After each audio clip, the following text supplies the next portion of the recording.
PM Modi Haryana के जींद से भारत की पहली हाइड्रोजन ट्रेन को हरी झंडी दिखाकर सोनीपत के लिए रवाना कर देंगे। अब आप ये जानना चाहेंगे कि इसमें खास क्या है ना? Yes ma'am. इस ट्रेन को नमो ग्रीन रेल का नाम दिया गया है। ठीक है, ये भारतीय रेल की हाइड्रोजन फॉर हेरिटेज पहल का हिस्सा है। इस योजना के तहत 35 हाइड्रोजन ट्रेन चलाने की और तैयारी चल रही है। इस ट्रेन का मकसद क्या है? वो जो हमारे ग्रामीण इलाके हैं ना, उन ग्रामीण इलाकों में चल रहे पुराने डीजल इंजन्स को बदल देना। भारत में अभी भी करीब 3000 डीजल इंजन हैं और 13000 इलेक्ट्रिक इंजन मौजूद हैं, जो प्रदूषण का एक बड़ा कारण है। अब उसको भी तो कम करना है। आप में से बहुत से लोगों के मन में यह भी सवाल आ रहा होगा कि इलेक्ट्रिक ट्रेन से तो प्रदूषण नहीं होता है। बात भी सही है, लेकिन यह भी सोचिए कि इस इलेक्ट्रिक ट्रेन को चलाने के लिए जो बिजली बनाई जाती है उसमें 70 से 75% कोयले का इस्तेमाल होता है, जो प्रदूषण फैलाने का बड़ा कारण है। लेकिन इस हाइड्रोजन ट्रेन की सबसे बड़ी खासियत यह है कि इसमें कोई धुआं नहीं निकलेगा, कोई कार्बन डाइऑक्साइड या प्रदूषण नहीं निकलता। इसमें से सिर्फ पानी की भाप निकलती है। छुक छुक वाली ट्रेन याद आए? पानी की भाप निकलती है, उसमें तो धुआं निकलता था, और इसमें से पानी की भाप और गर्मी निकलती है।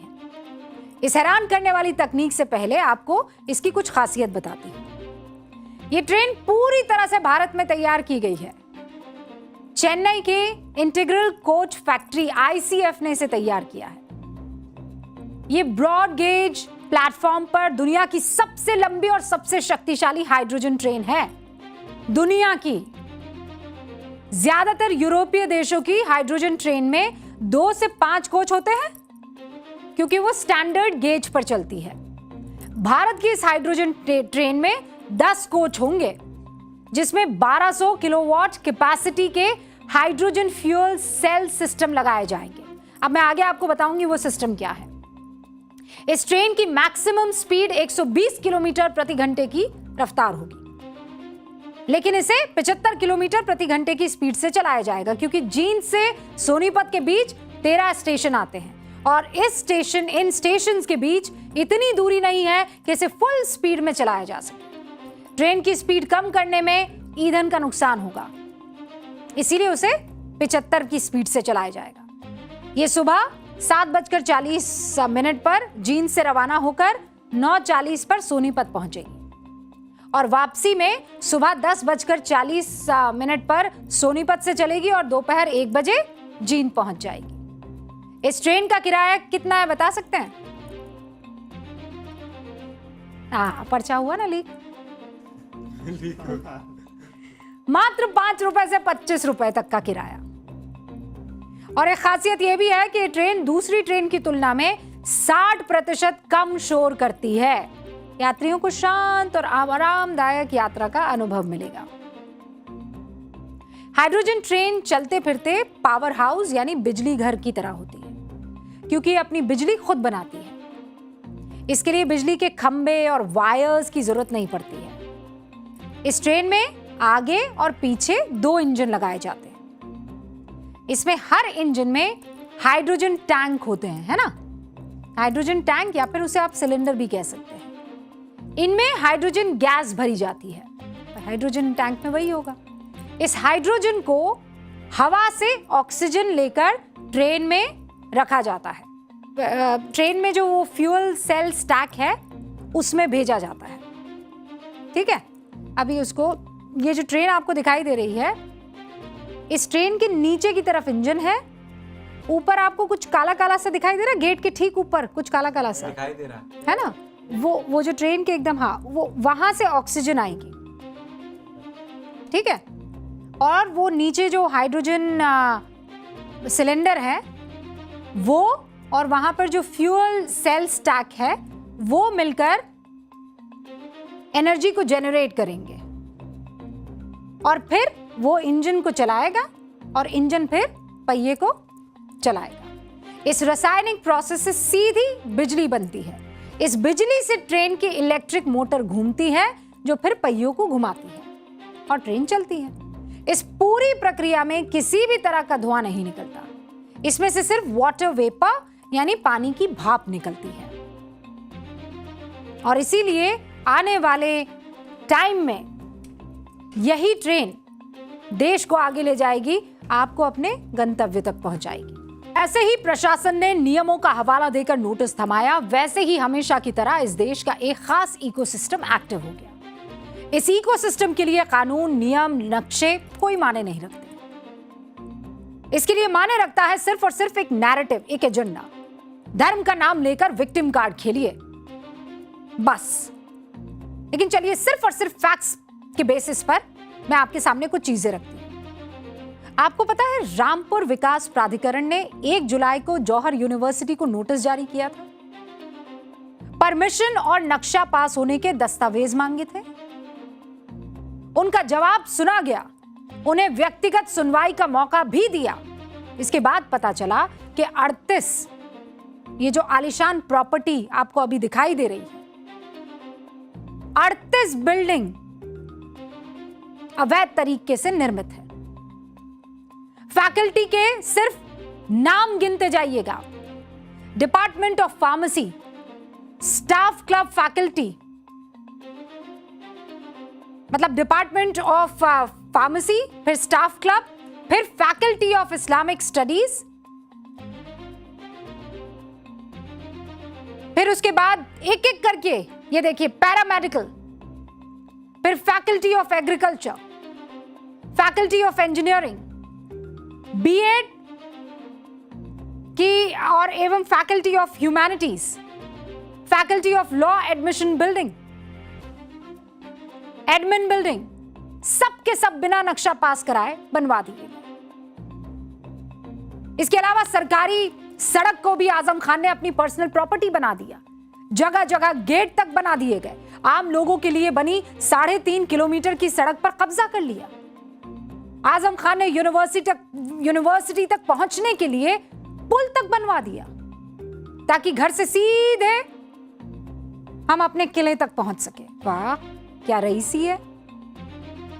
अब जाकर पीडब्ल्यूडी ने विश्वविद्यालय के मेन गेट के बाहर आम रास्ता होने का एक बोर्ड लगा दिया है। ये किसी और की प्रॉपर्टी नहीं है, ये आप जन की प्रॉपर्टी है, आम आदमी की प्रॉपर्टी है।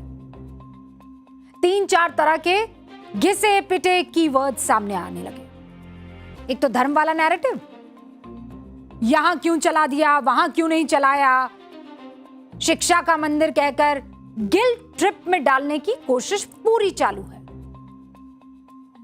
देखिए, साफ और सीधी बात है, स्कूल कॉलेज बंद करने से वहां पढ़ने वाले लगभग 3000 बच्चों को तकलीफ जरूर होगी, सच है, और उसका इंतजाम करना चाहिए सरकार को। उनके भविष्य का सवाल है। लेकिन आप भी जरा कानून के लिहाज से समझिए। अगर कल को आप में से किसी के दिमाग में आए कि बगैर नक्शा पास किए अपन तो बिल्डिंग बना देते हैं, सेफ्टी नॉर्म्स वगैरह क्या है, बिल्डिंग बनाते हैं अपन, बिना सॉइल टेस्टिंग के 30 मंजिला आलिशान इमारत खड़ी कर देते हैं हम तो, और फिर वहां पर बच्चों का एडमिशन करा देंगे या फिर शानदार कोई हॉस्पिटल खोल देंगे। और फिर जब प्रशासन उस अवैध इमारत को गिराने के लिए पहुंचेगा तो क्या यह दलील मान ली जानी चाहिए कि साहब यहां तो मरीज है, इनका इलाज हो रहा है, इस बिल्डिंग को मत गिराइए, ये दलील चल जानी चाहिए। तो फिर ऐसे तो कल को सब क्या करेंगे कि अपनी अपनी जहां जिसको जो पसंद आएगी जमीन वहां पर बिल्डिंगें खड़ी कर देंगे, स्कूल चला लेंगे, कॉलेज चला लेंगे, और फिर कहेंगे कि नहीं यहां तो बच्चे पढ़ते हैं, शिक्षा का मंदिर है, आप नहीं तोड़ सकते हैं। मतलब शिक्षा का मंदिर दलील देने वाले, मंदिर हो, यूनिवर्सिटी हो, आपको इस बात का ख्याल रखना होगा कि अगर वो गैर कानूनी तरीके से बनी है तो इस देश में कानून का ही राज चलेगा, वो हटेगा। जो भी गैर कानूनी है वो हटेगा। छात्रों की सुरक्षा सबसे ऊपर है। कल को खुदा ना खास्ता बिल्डिंग में हो जाए कुछ गड़बड़ तो बिना नक्शा पास कराए, बिना इमारतें स्ट्रक्चरल सेफ्टी के गारंटी आप कैसे दे सकते हैं? कल को कोई हादसा हो गया तो जिम्मेदार कौन होगा? और दूसरी बात, बच्चों का भविष्य और उनका साल बर्बाद ना हो, इसके लिए यूनिवर्सिटी कैंपस में ही प्रशासन ने काउंसलिंग कैंप लगा दिए हैं। एक दलील यह भी आई है कि कंपाउंडिंग करा लो, जुर्माना लेकर छोड़ दो। तो आपको बता दूं, कानूनन कंपाउंडिंग सिर्फ 10 से 15% तक के छोटे मोटे डिविएशन पर हो सकती है। यहां तो 95% कैंपस बिना नक्शे के खड़ा है। पूरी की पूरी अवैध टाउनशिप को कंपाउंड नहीं किया जा सकता है। क्या मैसेज जाएगा इससे कि पहले अवैध कब्जा करो, फिर स्कूल यूनिवर्सिटी का बोर्ड टांग दो और बाद में जुर्माना देकर बच जाओ। अखिलेश यादव आरोप लगा रहे हैं कि बीजेपी शिक्षा में भी सांप्रदायिकता देख रही है। यह भी कहा जा रहा है कि राम मंदिर चढ़ावा चोरी मामले से मुद्दा भटकाने के लिए किया जा रहा है। पर आपको याद दिला दूं कि जब चढ़ावा चोरी के आरोपी लवकुश मिश्रा के अवैध निर्माण पर बुलडोजर की कार्रवाई की बात उठी, तब तो किसी ने यह नहीं कहा कि हिंदू के घर बुलडोजर क्यों चल रहा है। सबका एक मत था कि आरोपी है और अगर इसने गैर कानूनी तरीके से मकान बनाया है, भगवान राम का चढ़ावा तो इसने चुराया ही है, वो आरोप है इसके ऊपर, इसके अवैध घर पर बुलडोजर चलना चाहिए। कहा ना, सबकी मांग थी। तो अब जब नियम कायदे कानून इस जौहर यूनिवर्सिटी पर लागू हो रहे हैं, तो फिर ये क्यों कहना कि मुस्लिम देखकर एक्शन हो रहा है? यह भारत के आम और कानून पसंद मुसलमानों का अपमान है बॉस।